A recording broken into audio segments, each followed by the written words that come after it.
Hi guys, how are you doing? And welcome back to my YouTube channel. So thank you of 500 subscribers supporting of my small YouTube channel.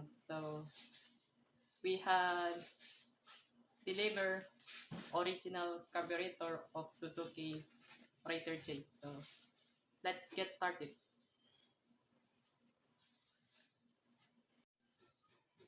Today's vlog is about the problem of replacement takasago carburetor of Suzuki Raider J 110.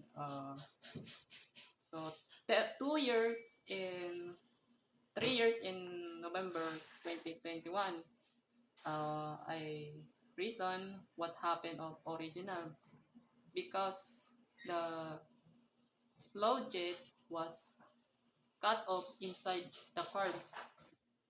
So no longer to revive long years of carburetor, and the issues of takasago carburetor was no good, and my father he complained to me, but a few moments later uh, his motorcycle started stalled and the engine was dying, and he told me he want to fix me on Suzuki Raider J because still alive, and it's a legendary Suzuki Raider J 110. Okay, so we're going to outside and before replace on the carburetor. Alright, alright guys, this Suzuki Raider J, legendary, and I had some problem of takasago carburetor, was no good. This one, takasago carburetor. So later on we're going to remove the fairings and air filter box. Okay, then we're going to starting, and let's hear on this sound what happened. Yeah, start.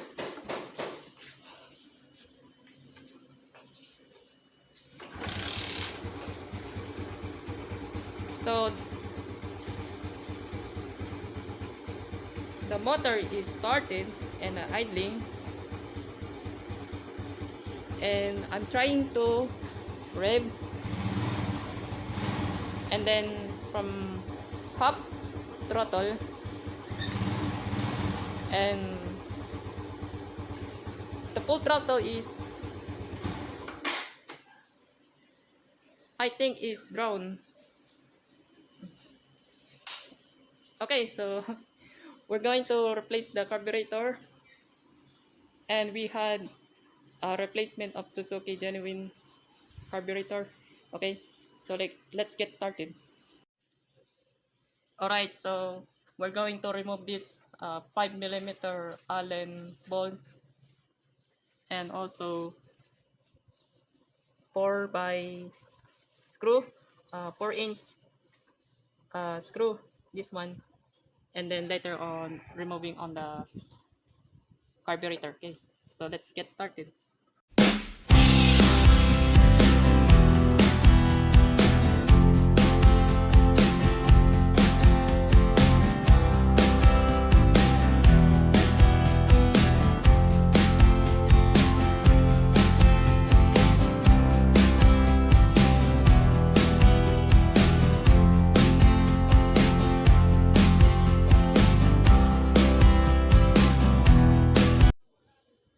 Alright guys, we remove the fairings and the air filter box. This one, Takasago brand.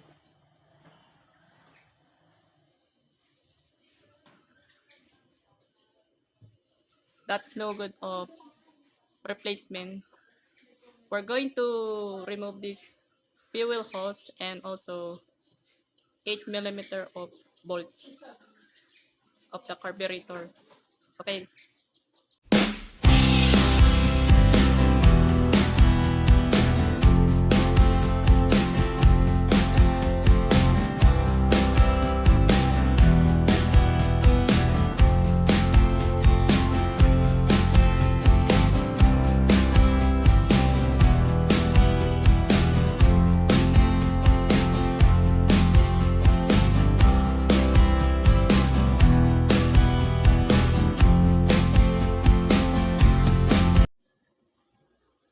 Alright, the replacement carburetor is out. Look at that. The aftermarket is low quality. This is no good.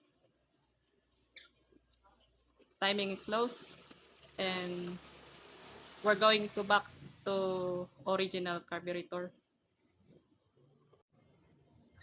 And this one, Suzuki genuine parts. So please take a screenshot on this video, and you can buy it.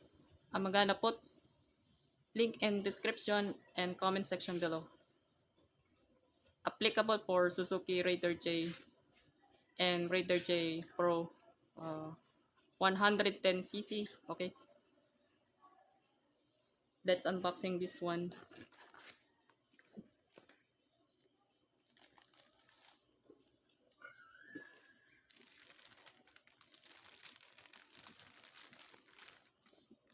Fresh from Suzuki factory, and look at that Mikuni brand. That's a quality to compare of this aftermarket takasago carburetor.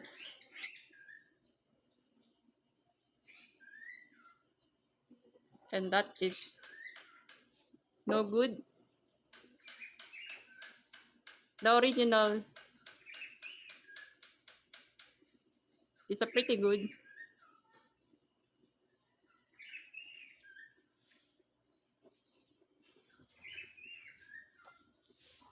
Okay, so we're going to install later. So we're going to remove this throttle cap.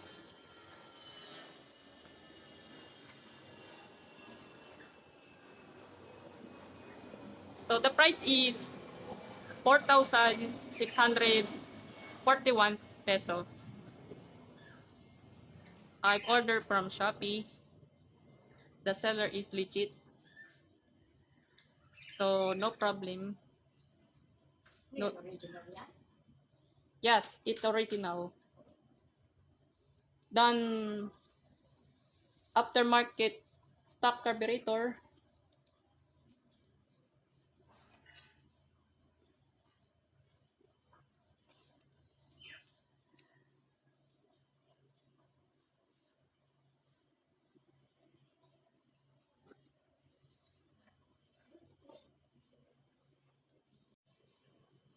This original was original gasket to compare aftermarket carburetor takasago. It's rubber. The paper is safe, and then the throttle valve also spring. Okay, we're going to install this motorcycle. Okay, this one.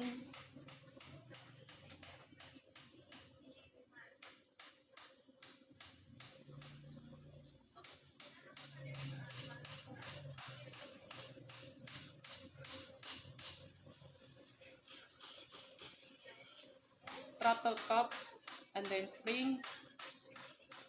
You need to push. We're going to install this one. It's original. Okay, we're going to install the carburetor. Let's go.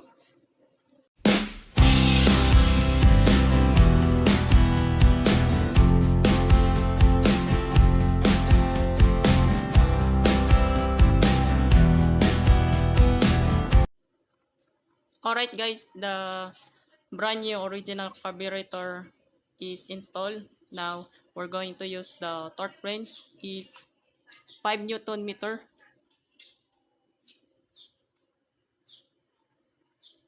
So 5 Newton meter is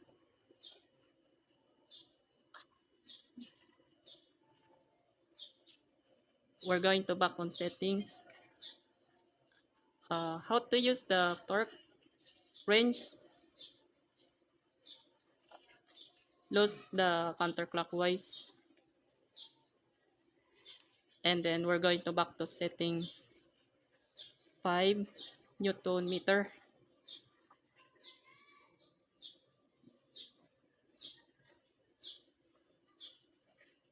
This one,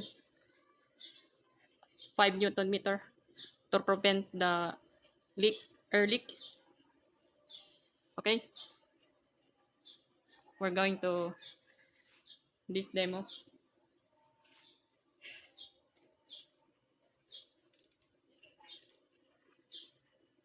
So make sure click sound of torque range.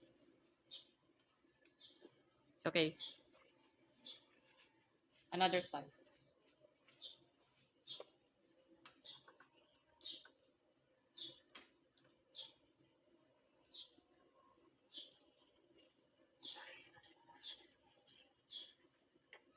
Okay, it's enough.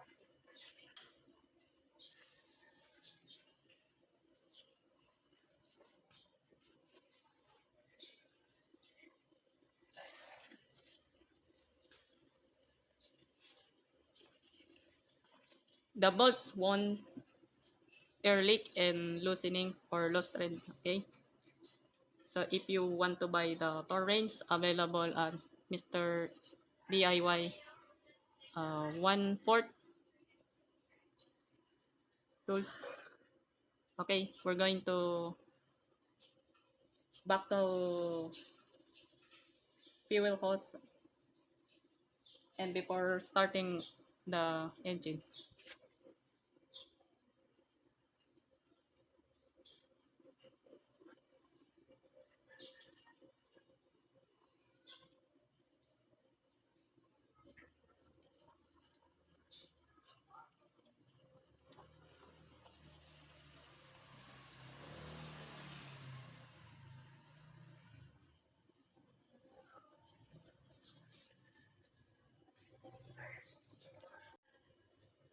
Okay, we're going to start the engine.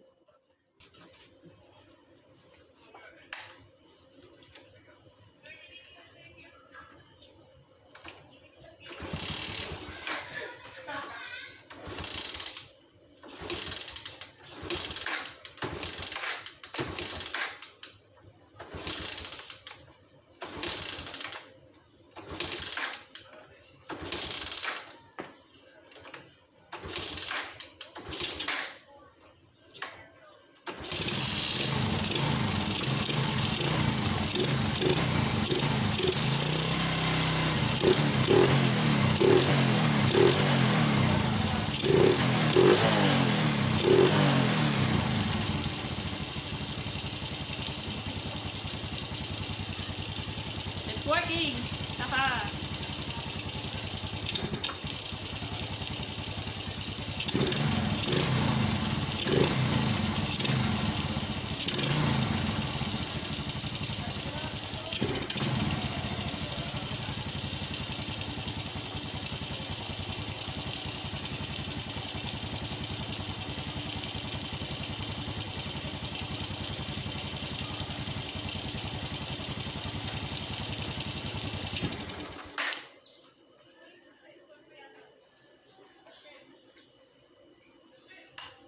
Oh, looks like still like before.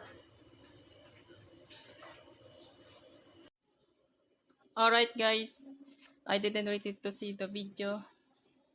So I had a problem of spark plug. This I had replaced since October last year.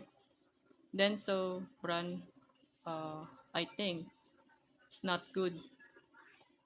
I replaced the new one, NGK brand. So it's not it's not 7. Cold type number 6 for Suzuki Raider J. I the spark plug new install and make sure check the air filter is it's clean. Check the hose. The hose is good, no problem. And then the ignition coil,